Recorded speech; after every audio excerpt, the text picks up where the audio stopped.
About fire. When I started on the forest, it was basically almost a non-factor. The biggest fires, Sleeping Child, Saddle Mountain, were more than 30 years old. And fire, at least from what we could see and measure, had indistinguishable impact on habitat and on fish populations. But that changed really quickly. 1994 was a pretty busy fire year. We had our first really big fire in my memory in 1996 in the Selway. The Sweat Warrior Fire was almost a 50,000 acre fire, which is small potatoes these days, but back then it was a big deal. And then of course we had 2000, where we had 357,000 acres. That was a major change. And since then we've had big years. We've had Rombo in 2007, Sal Complex, Mustang Complex, Gold Pan in 11, 12, 13, Lolo Peak, Myers 17, the ones along the Continental Divide the last 2 summers. So fires now, there's hardly a stream on the forest that hasn't had at least some part, of its watershed burned. And I estimate that from the time I first started until the time when I left last summer, we've burned probably somewhere between 1/3 to 40% of the forest land base. And we're starting to see like some sizable rebirths. The last 2 summers, a lot of that area on the Sewell Divide, that burned in 2000, and it burned again last summer very hot. So right after the 2000 fires, we thought this was a great opportunity to sample. We didn't know what our populations on the forest were going to do. The common thinking was the native fish, West Slope cutthroat and bull trout, are probably going to decline because of fire. And we're probably going to see increases in non-natives, brook trout and brown trout specifically. So we had a graduate student named KynsLee Scott, who was at Montana State University at the time, and he came to the Bitterroot because we had an abundance of pre-fire data. So his project was to sample the populations for the first 4 years after the 2000 fires and find out what happens to them. So that's mostly what I'm going to talk about here. So, and I got this first chart is for West Slope cutthroat trout changes. 4 years, this column right here is what happened between 2000 and 2004. And then 22 years is what happened between 2000 and 2022. We continued to sample a subset of the streams that he sampled, and we really focused on the streams that were burned at high severity, the ones that just got wiped out, all black, mudslides, 90+% of the fish in the stream dead, right after the fire. So the first column is the stream. Most of these are high severity burns. Sleeping Child at the bottom is moderate, Rye Creek is moderate. And when I say high severity, I mean all the remember Roaring Line, all the vegetation gone, absolute black, all the trees dead. Moderate severity, that's typically the kind of orange stuff you see after fire. It's mixed severity. Some of the trees are going to survive, some are going to die. And low severity, that's typically what you see after an underburn. You may see a scorched tree here and there, but typically you can't notice it. It's still green.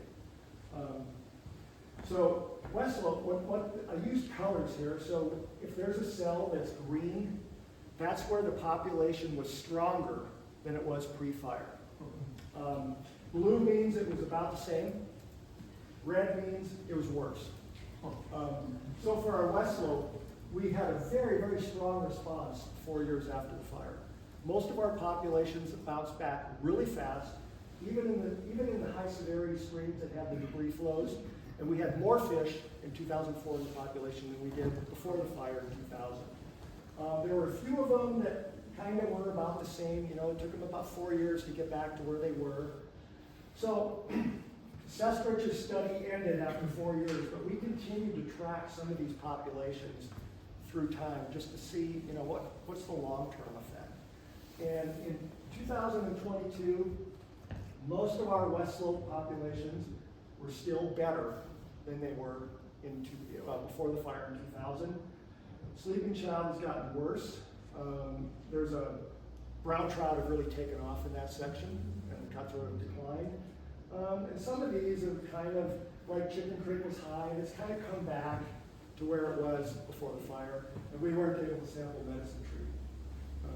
So that's West Slope story. Here's the bull trout story. It was harder to get a good picture for bull trout because these are typically pretty small streams on the forest. Bull trout tend to be found in some of the bigger streams. And a lot of them we couldn't, a lot of them they were rare before the fire. The only one that we really had a decent population in was this Meadow Creek section. And bull trout showed good recovery in 2004, and it remained strong all the way through 2022. This is a pretty high elevation site. It's cold. Bull trout have been extirpated in Rye Creek. We have not found a bull trout there since before the 2000 fires, and have done a bunch of DNA sampling and stuff. And they're gone. They're absent now. Sleeping Child, they were stronger in 2004. There's still some there, but very few. This has become a brown trout section. So for the most part, the bull trout story is not that good, 2022. Brook trout, this is the species that we thought was really going to take off. And this is probably the most surprising thing that of the finding of the Sestrich study was in 2004, brook trout were down almost everywhere except for this oddball Rye Creek section where they were up and up big. Can't explain that. It's strange because there's other parts of Rye Creek where they were down quite a bit too. And in North Rye, they were way down. This was surprising. And then in 2022, it's been kind of a mixed bag. Some of them are slowly coming back to where they were before the fire. In Chicken Creek, they're up now. In Little Blue Joint, they're up now. Some of that is because beaver have moved in to these sections that used to be just spruce bottoms, and now they're full of aspen and shrubs. And we've got beaver ponds where we never had beaver ponds before, and brook trout do very well in those sorts of habitats. But for the most part, the brook trout, there's still some places where they haven't recovered. So I think they will eventually recover, but it's just going to take them a long time to get back to where they were. So brown trout. They started showing up for the first time in like 2004, but rare. One fish, 2 fish per 1,000 feet, that sort of deal. They've generally stayed that way. Some of these we've seen or in some years we've seen 1 fish, like these absents with the crosshatch in red. We've seen a fish. In Meadow Creek, we saw the same fish 2 years in a row, just 1. Grain Creek had a fish. So there's pioneers. Brook trout, the brown trout are sending pioneers up these tributaries as they get warmer to try to found new populations. For the most part, though, the only one where they've really gone bonkers is in Sleeping Child, where it's gone from no brown trout pre-2000 to where they're the dominant species in the section. Now, this section's right about where the old hot springs was.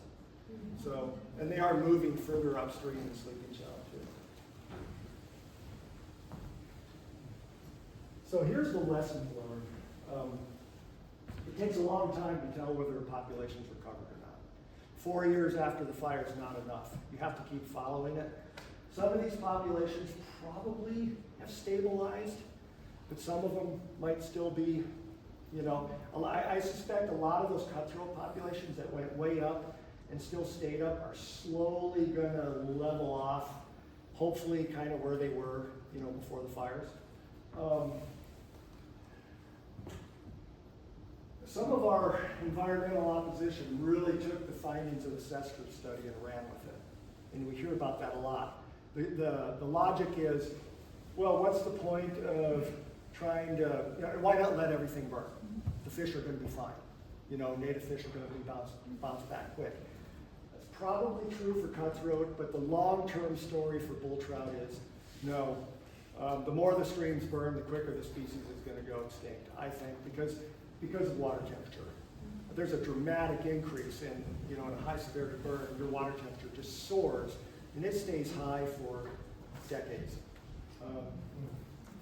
Brook trout populations seem to be slowly finding their way back to where they were before the 2000 fires. And brown trout are something to watch because they are sending out pioneers and trying to establish new populations on the forest. And that's it. I'm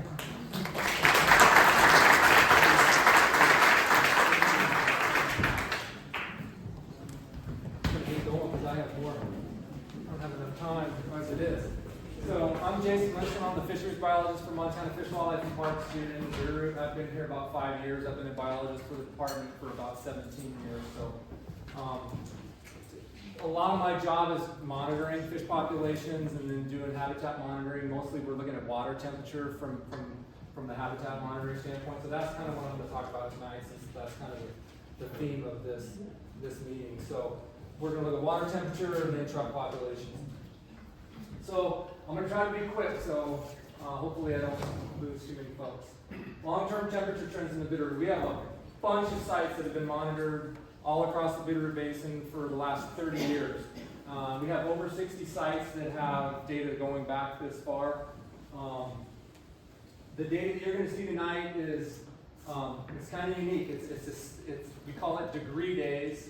We're taking the mean daily temperatures from this arbitrary time period of July 19th through September 30th each year, and we're adding those all up to get this single value. And what that allows us to do is compare one year versus another, and whether it's a colder or warmer year. And you're going to see some of those graphs here in a minute. But when I looked at 62 sites that we have long-term data on, 66% of them show an obvious increasing trend, basically a slope greater than 1 on that. If the slope was less than 1 or greater than -1, I call it kind of a neutral trend. And so 18% of them have this neutral trend, but when you dissect that, of that 18%, 82% of those were slowly increasing, just not as steep as the ones that were in that previous category. And then there's 16% of them, just a handful, actually showed a declining trend. But when you dissect those, it's primarily the high elevation, small streams that got burned really hot, and the thermographs went in just right after the fires. And what we're documenting is kind of the canopy growing up and reshading those streams, and they're really high elevation. I think that's primarily why we're seeing a declining trend in those ones. So here we have 12 index sites that we really want to try to get information on every year. Totally Creek, we haven't done a very good job as an index site on that one, but nevertheless, these are sites that we've been monitoring since the early 90s. And if you look, all of them are going up. These are our 12 index sites, all of them are going up through time. We'll do a closer look, case study. Mike mentioned this a little bit about Sleeping Child Creek. This is one of the sites where we've seen kind of the biggest increase in degree days through time. To put that in a more, digestible format. In 1995, this point right here, the mean August temperature in Sleeping Child Creek was 52 degrees. And then you look at 2023, the mean August temperature right here was 59 degrees. So we went up 7 degrees in 30 years of time period. That's significant, especially if you're these guys. Cold water obligates, they need to have water temperatures pretty much less than 60 degrees. And so it's not surprising that this is the decline that we're seeing in bull trout and Sleeping Child Creek when we have a thermal pattern like that. Whereas Mike also mentioned brown trout and Sleeping Child Creek, non-native species, they're moving in. As you can see, we picked up a few back in the mid-90s, then not much, and then all of a sudden they just exploded where they're now the dominant salmonid in Sleeping Child Creek. They're replacing bull trout, they're likely not competing with. The data that we've seen in some of the papers that have been done just show they're taking advantage of habitat. They're a very similar species to bull trout, and they're a top level predator, and they're occupying a niche because bull trout are just disappearing. How about the main stem river? Bitterroot, West Fork, that's where all the angling pressure is for the most part in the basin. How are the fish populations doing here? We have 4 main sections that we monitor. One up around Stevensville, one around Hamilton, one upstream of Darby, and then one on the west fork that we monitor. These are all drift boat monitoring sections. We're floating this, 3 to 5 miles down the channel in a drift boat, electric fishing, doing marker capture. So it takes about 5 different separate trips to get these estimates. So quite a bit of work. So what do we see? The black hashed lines on all these graphs are the long-term average. The red lines are the just the fitted trend lines for the data. And what you can see across all these sites through time, fish populations have actually been increasing or stable. But when you look at the most recent data and you compare it to the long-term average, we're looking pretty good at like Hamilton, Hannon, Connor. We have definitely a drop here, but 1 year's not a trend, so time will tell on this one. But we are seeing a declining trend at our Stevensville section, and that's most likely related to this kind of decade of drought we've been in. And it's just lack of recruitment. That's a recruitment poor reach to begin with, and we're seeing the effects of that, I believe, in our Stevensville section for sure. But in general, things are not too bad out there in terms of trout. And this is for all trout. I combine brown trout, rainbow trout, and cutthroat trout into these grounds. With fish populations comes angling pressure. I just thought it's definitely a piece of the puzzle that we're seeing. The graph on the left is from our statewide angling pressure survey, and what we're seeing is unprecedented levels of pressure in the Bitterroot and across all of the rivers of the West in recent years. And so right now, the Bitterroot River is the #1 fish water in Region 2, and it's the #5 fish water in the state. So it gets a lot of pressure, and this is just an example of hook scar rates that we're seeing in fish from the lower West Fork. Cutthroat, as you can see from this graph with the light gray bars, they're much more susceptible to being caught. And in our latest estimate from up there, we had almost 70% of the fish had hook scars. So these fish are seeing a lot of pressure, but yet when you look at the estimates, they still seem to be, the population still seems to be fairly healthy. But there is a lot of the work that they're going to do on the brown trout populations in the southwest Montana rivers right now. They're going to be looking at this pressure on some of the problems that they might be having with those densities. So temperature. But nevertheless, temperature, how is it doing in the Bitterroot River in comparison to the tributaries? We're still increasing. The data's a little sloppier, but we're still on an increasing trend throughout most of the river. So what is warming water in the Bitterroot? What does that spell? For anglers primarily, increasing probably amount of hoot owl restrictions. If folks aren't aware, hoot owl restrictions are restrictions that the department puts in place when we reach thermal thresholds. Generally, it's been 3 consecutive days over 73 degrees Fahrenheit. When we reach that, we'll implement hoot owl. We'll lift that hoot owl when temperature conditions get better. This is just to protect fish when they're already stressed. Typically in the Bitterroot, temperatures peak in kind of late July and usually subside by mid to late August. So that's kind of the typical period. When you look at hoot owl, the history of hoot owl in the Bitterroot from prior to 2020, going back to almost 2000, we implemented hoot owl in the Bitterroot seven times, and it was almost always in the lower river, just a couple times versus the entire river. Since 2023, out of the last 4 years, we've had the entire river under hoot owl for at least a portion of the summer. So we now have a new trigger for designated cutthroat waters in the statewide management plan, which went into play last year. So now we have a new threshold for cutthroat for the upper river from Hamilton upstream. So now it's a 3 days over 66 degree trigger. We're not going to use the Missoula gauge for that. We'll use the gauge at Darby. But nevertheless, with the way things are going and the trends that we're seeing, what was occasionally, we might be seeing almost annually now in terms of hoot owl. And then the other big elephant in the room with warming water, especially in the lower Bitterroot, is these non-trout invaders. Pike have been in the lower Bitterroot since the 1950s. They were an illegal introduction, and they just kind of were always there. But that population of pike now is probably as healthier than it's ever been there. And we're seeing pike all the way up to to Hamilton. They're getting reports of them that far out. Not in the densities that they are, say, Stephenville down, but they're definitely showing up. And then this little new kid on the block here. Last summer we had an angler, 2 different anglers turn in and report smallmouth bass in the lower Bitterroot River. So that's one that we're definitely going to be wanting to watch. They have the potential to really change the dynamic of the fishery, especially in the lower Bitterroot, because they will do well down there. So, and with that, I will.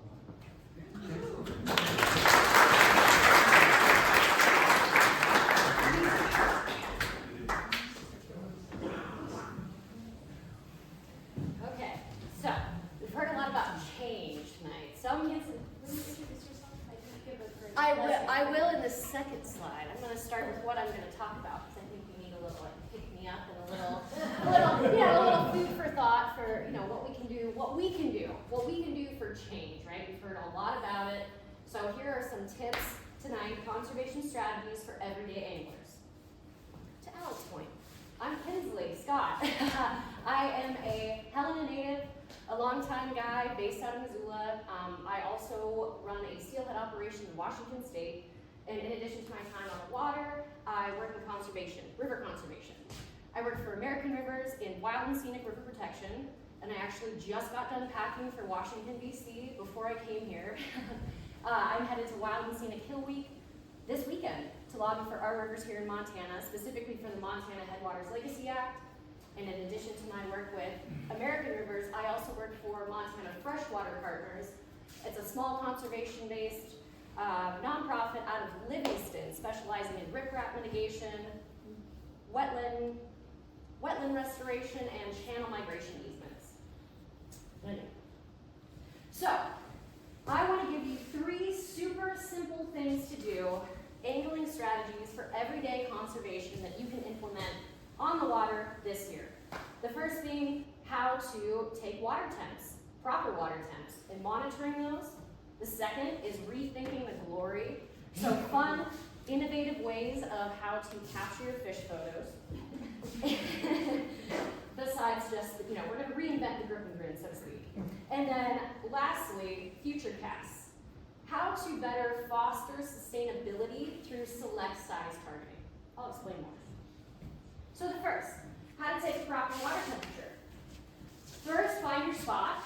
Average depth, meaning I like to take my temps out of my boat in like 4 to 5 feet of water. You want the speed to be about walking speed, meaning not too fast nor too slow. You don't want stagnant water, nor too deep or shallow. A trick I have, if you guys own boats or you have long nets, I take a zip tie and I put my thermometer on the end of my net and I shove my net in the water. If you don't have that, I like to go at least elbow, if not full-on shoulder depth into the water. Number 2, you're going to calibrate your thermometer. Let it stand in the air before taking that temperature for at least a minute. 3, that part, dumping it. Submerge the thermometer under the surface of the water for at least a minute and leave it there. And then 4, read it.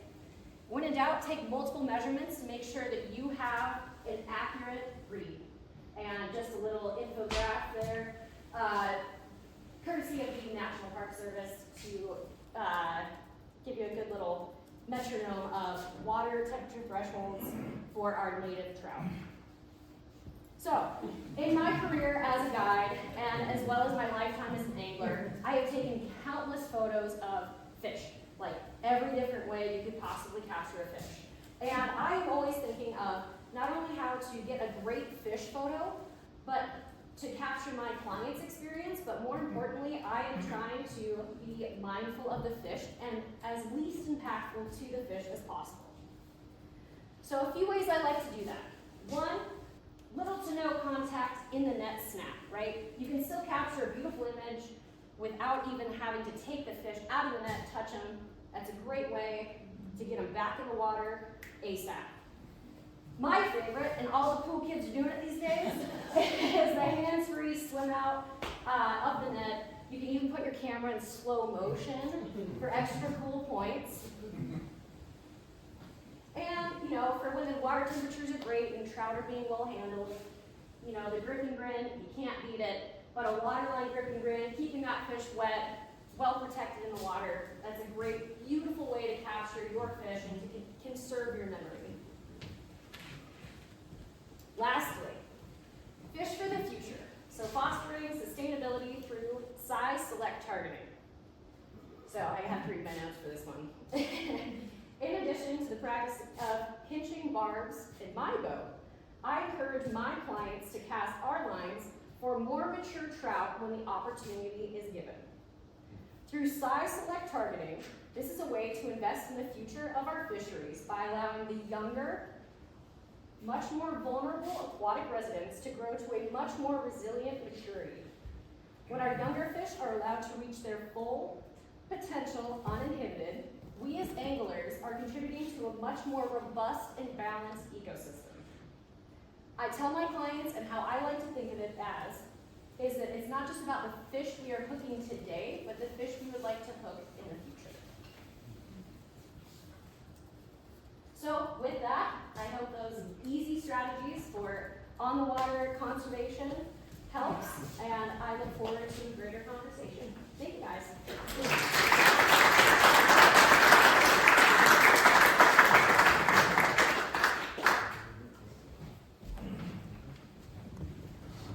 Thanks, KynsLee.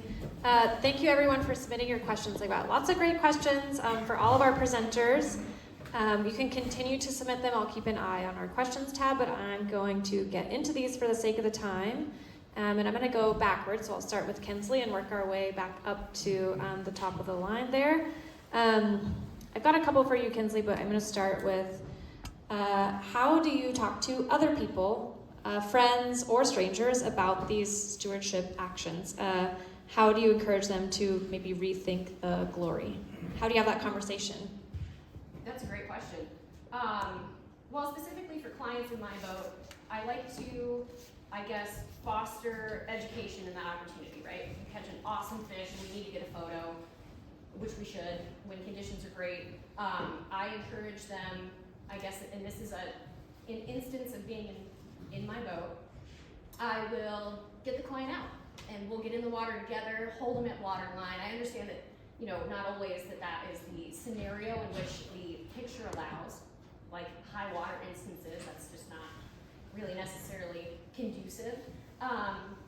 And in terms of talking to other folks, anyone that follows me on Instagram knows all I talk about is conservation and trying to, you know, foster a new path forward of being better to our fisheries.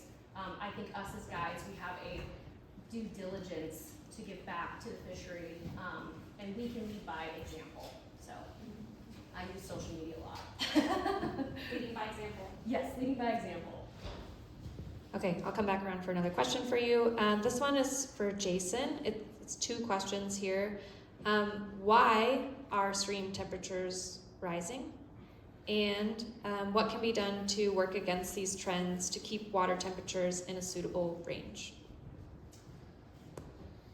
Well, I think the first presentation of the day kind of suggests why temperatures are increasing. I mean, climate is changing, and that seems to be the biggest reason why we're seeing increased temperatures. We definitely have had some fire impacts, but even streams that haven't burned that hot are still showing this same trend. So, I mean, I think it's just the shifting, changing climate that we have is the likely cause for this.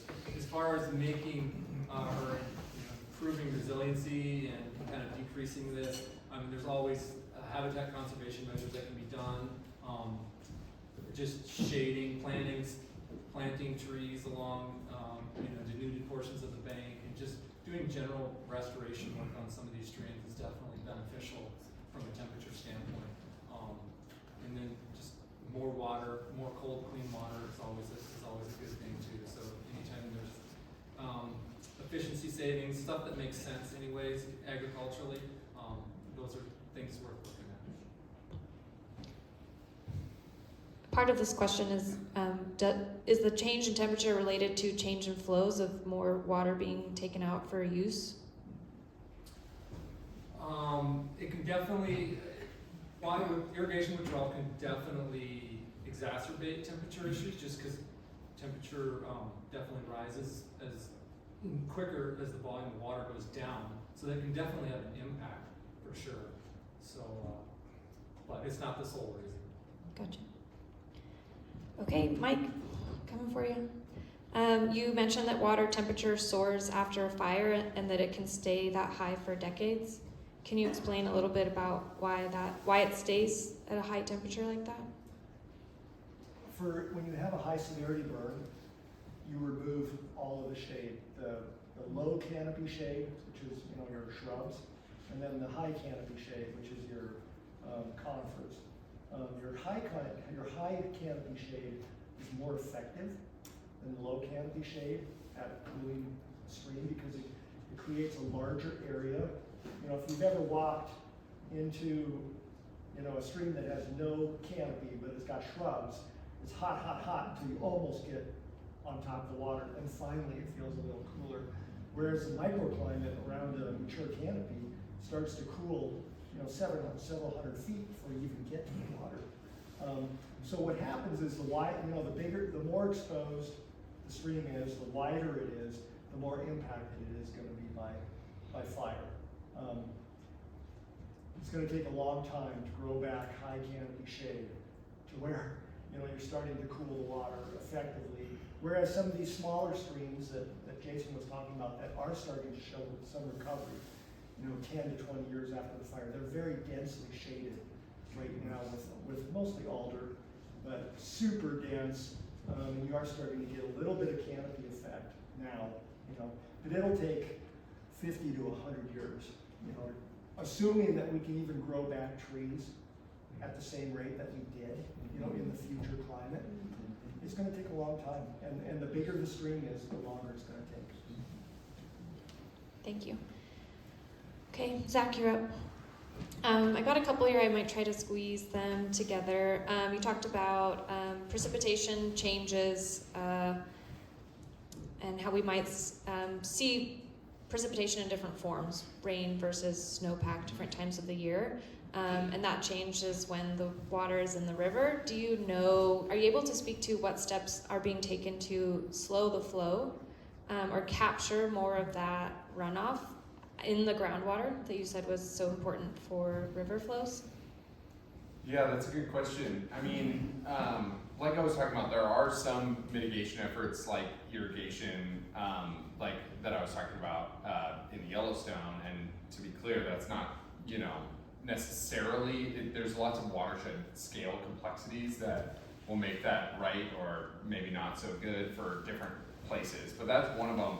Another one that's caught on quite a bit is beaver mimicry, for better or for worse. There's ecological consequences to both. We've talked a little bit about how beaver ponds and stuff like that can impact the distribution of suitable habitat for different species. But that being said, with that huge asterisk in there, when you do, there's been quite a bit of work, especially like up 9 Mile, to build basically structures, rock structures. Same with like on the Vermilion, which is a tributary that's farther to the west. That basically creates these ponds, and when you get deeper pools of water in tributaries and creeks, what happens is you get a higher what's called a hydraulic head, which basically is pressure pushing water into the vadose zone, which is the kind of the phreatic zone, which is the zone that kind of is interchanging, and it effectively, you can think of it as like the deeper the pool, the harder that gravity is pushing on the water, and the deeper that water can kind of flow into the system. So there has been quite a bit of work on beaver mimicry to try to kind of enhance recharge dynamics, or at least slow the flow from the perspective of getting more of that water in the phreatic zone, which will then emerge downstream, but basically kind of like enhancing that effect. You can imagine, in a creek that's just got kind of a consistent grade, you don't have a whole lot of those hydraulic forces pushing water down. So, but again, there are ecological consequences to doing things like that. And so, in any one of these decisions, you kind of have to weigh the ecology with the hydrology and find kind of a sweet spot. So, yeah, that's one example. Thank you. KynsLee, a couple more for you. I've got 2 here. After taking a proper water temperature, now what do I do with it? How can I use this information to make a decision? That's, again, a great question. You know, especially later in the season when water temps do start to creep up, well, one, for the law, when it's implemented at 66 degrees, you know, you want to be on that. If it reaches 66 and you temp it and you take 2 temps, 3 temps, whatever, you know, reel it up, take that action. You know, later down in the watershed, and where 66 might not be the threshold and we're still adhering to 73, you know, something I like to practice is self-imposed travel, where, you know, I might start earlier as an angler or a guide, much earlier, and I might fish, you know, instead of looking more so at that 2 o'clock shut off as a clock, I'm taking temps to regulate and make sure that I am not only adhering, and I follow more of the 68 degree temperature threshold, just again to try to preserve the trout, because if I run out of business partners, I'm out of a job. I mean, from that perspective. So I try to take them and then make good decisions for not only myself, but more importantly, the fishery thereafter. What's the best thing to do after that? And it's, yeah, all up to the angler and law. And anyone else who fishes. Yes, anyone else who fishes. And another one for you. There's been a lot of discussion of science tonight about our waters and our fisheries. Can you speak a little bit to how this relates to your lived experience with so much time on the river fishing? Yeah, I mean, there's definitely people that have spent way more time in the Bitterroot, lifetimes of mine. And I guess speaking specifically to the Bitterroot, yes, I have seen a marked change in not only the health of the fishery, the abundance of the fish that are willing to be caught. But you know, I would say from my perspective, from a recreation standpoint, you know, there's a lot more folks enjoying the resource. I mean, you can't blame them.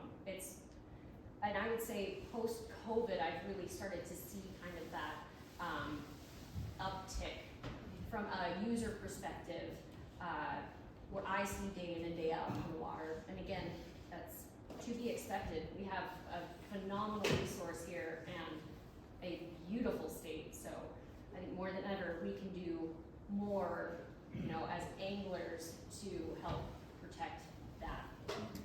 Yeah. Okay, I got a couple more. We've got 6 minutes. I will ask the question and see who wants to answer it.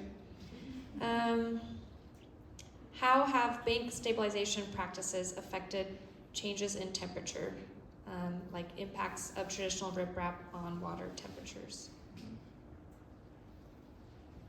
I guess I'll take a stab at that one. We don't have any real direct data that we have. There is, you know, some data out there that shows like when you denude a bank and you just line it with rock, that it definitely can raise stream temperature. So yeah, it can have an impact for sure. So that's one of the reasons why another part of my job is permitting, and it's trying to put lipstick on the pig of some of these type of projects and trying to revegetate some of them, and it's a challenge. But that is definitely something that we're aware of. Okay, and then I have one last question that I'm hoping each of you can answer. These kinds of conversations can feel like a lot of doom and gloom about changes, how to respond, like the scale of things, like it can be really scary. And so, but there is a lot of reason to have hope and a lot of reasons to believe in our power to address these changes and to adapt. And so I'm wondering if you can each kind of end tonight's conversation on one thing that you think either is going really well, something that we should be proud of, happy about, or something that gives you hope and makes you feel good about our potential to address something with a solution. And we'll start with Zach.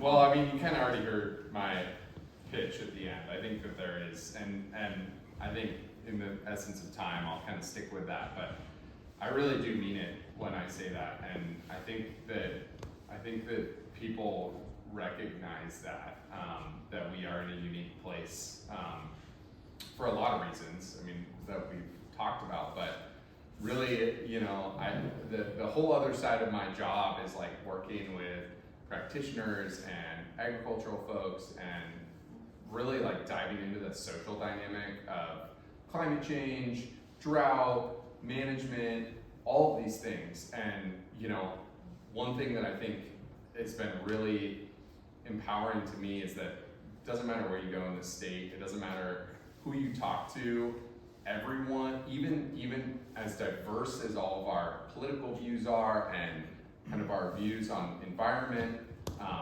everyone recognizes how important it is to kind of conserve what we have. And that is not a sentiment that I get in many other places that I go. I've presented all over the country talking about climate change and drought, and people in Montana really respect what we have, and that in its own right is like a lot of power beyond kind of the special kind of place that we are in terms of our geography and our hydrology and all the other stuff I was talking about. Like, there's just a sentiment of responsibility here, and I think it's because we're all outdoors people, we're all recreationalists, we're all hunters, we're all anglers, we're all fishermen, we're all skiers. We are here for a reason, and that reason gives us, you know, a drive to conserve, and that's really cool. So, yeah, I'll stick with that. Okay, I'm going to talk from the perspective of the Bitterroot National Forest. If you could count every single fish on the Bitterroot National Forest, I would wager a lot of money that at least 80% of them would be West Slope cutthroat trout, and maybe even more than 90%. And the good news for them is between now and the year 2100, even with the more, you know, aggressive climate change increases that are projected to occur, those should be beneficial to West Slope cutthroat trout. They're not as cold, you know, obligate as bull trout. They can tolerate a little bit of warmer water. And if you look at some of the models out there, that shows that West Slope should at least hold their own and maybe even increase a little bit with the warmer water, given the caveat that they're not driven out by non-native species. That's the big. In the absence of non-native species, they should do quite well over the next century. The story for bull trout's not going to be as good. They probably lost about 20% of the length of their distribution on the forest since the early 90s. That's going to likely continue. The good news is we will not lose bull trout entirely. There are cold water refuges in the headwaters of, you know, the higher elevation headwaters of Scalcoho, Burn Fork, Blue Joint, Warm Springs. Some of those places that are modeled, it's all based on modeling, but they should still be cold enough to have bull trout in the year 2100. That's great news. Yeah. Love that. I am gonna kind of mirror what Zach said, and I think that Montanans, and meaning anyone that recreates here, whether you live here, you come here, I think that yes, there is a sense of responsibility, and I think that we take a lot of pride in our natural resources. And so, for a perfect example, of all of you folks here tonight, you came out to listen to the science and to learn more, and that in and of itself is advocation right there. And I think that that is a silver lining to what is behind our fisheries, our management, and everything moving forward. So I think that we have some great people on both sides of the fence. So thank you guys for coming. I don't have a whole bunch to add. I was going to kind of hit on the bright spot of cutthroat too, that Mike already hit on, but I guess I'll take it a slightly different direction in the sense that I'm probably preaching to the choir for all the folks that would like to, you know, that wanted to come to something like this. But just, you know, if you have friends that are interested in this, just encourage them to be involved with groups like the Water Partnership or Bitterroot TU. These groups are very good advocates, and they're always up to speed on what's going on and what the issues are. And so I think it's really important to be actively involved with groups like them. So I think I would encourage folks to do that. Thank you. Yes, and thank you all for being here tonight. One of the reasons that we've hosted this panel of incredible experts and professionals is because these are all issues that the Water Partnership cares about as well. Like Jason was mentioning, these are things that we work on actively to address through our restoration projects, through our conservation or community engagement programs as well. And when I say the Bitterroot Water Partnership, I mean our staff and our board and our river ambassadors and our volunteers and our donors and our supporters and our partners and our friends and all of you in this room. So thank you for being a part of that. You've asked a lot of incredible questions tonight, and we're going to try our best to get them back into the hands of these experts to give some written answers that we will send out through our newsletter. I say try our best because look at them. They're going to be so busy. They're like out there doing all this great work, so we'll try to get some answers for you, which means if you're not subscribed already to our newsletter, that you might want to do that, and luckily we have a place you can do that tonight.